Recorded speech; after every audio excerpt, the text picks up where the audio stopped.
It started as an ordinary Tuesday evening. Neighbors later told police they heard nothing unusual. No screaming, no breaking glass, no warning signs of what was about to unfold inside the quiet suburban home.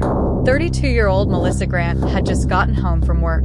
A devoted mother of two and a customer service manager at a local insurance company, Melissa was known for her calm personality and radiant smile.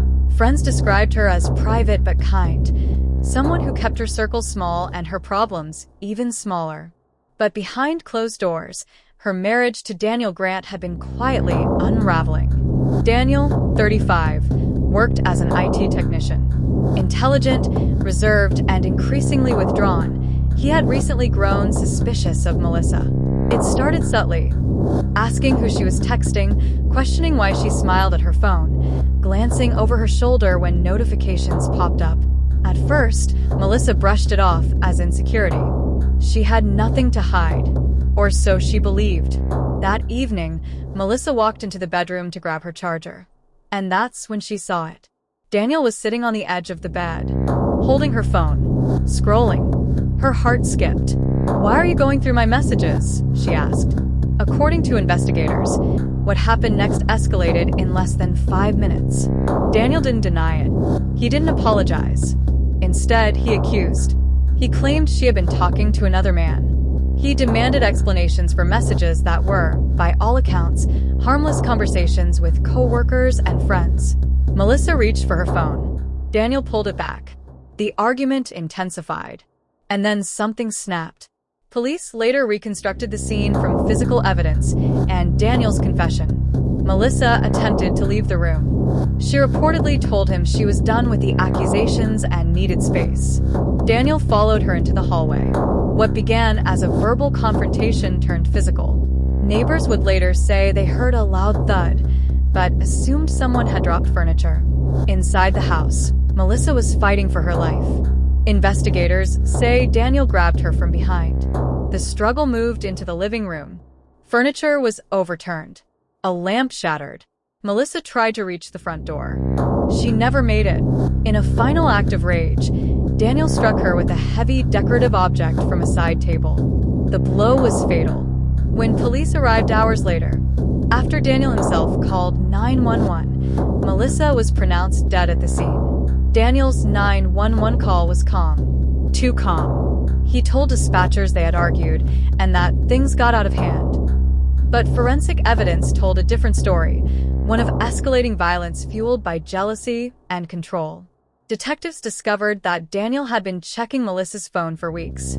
He had guessed her passcode. He had read private messages late at night while she slept.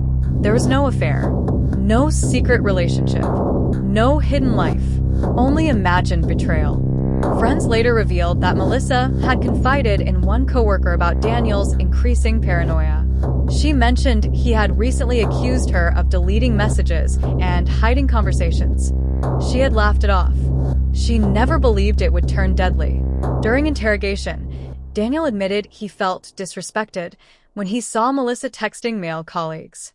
He said he felt she was emotionally cheating, but investigators found nothing inappropriate. The prosecution would later argue that this was not a crime of passion, but a crime of possession. Daniel didn't just want reassurance. He wanted control. Domestic violence experts explain that digital surveillance has become a growing trigger in modern relationships. Access to phones, passwords, and social media accounts can become tools of domination rather than trust. In this case, Melissa's private messages became the spark in a relationship already soaked in gasoline. The trial lasted 6 days.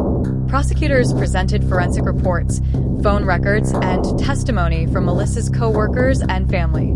They showed the jury screenshots of the messages Daniel claimed were suspicious, ordinary conversations about work schedules and weekend plans.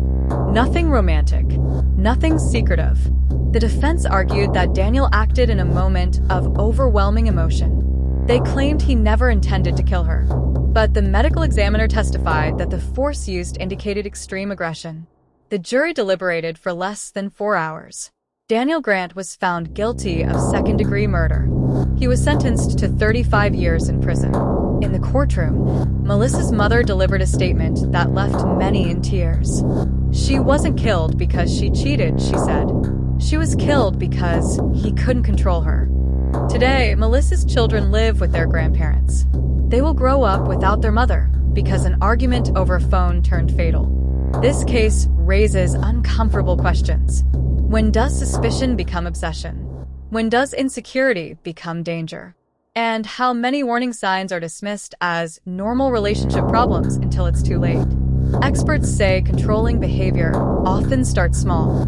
Checking phones without permission, demanding passwords, monitoring social media activity, isolating partners from friends. What feels like jealousy can slowly morph into ownership. Melissa's story is not unique. Across the country, domestic violence cases increasingly involve digital monitoring and accusations fueled by misinterpreted online activity. Technology can connect us, but in the wrong hands, it can also escalate paranoia. In the final analysis, this wasn't about Facebook. It wasn't about messages. It wasn't about infidelity. It was about power. And when power slipped from Daniel's grasp, he chose violence. If there's one lesson from this tragedy, it's this.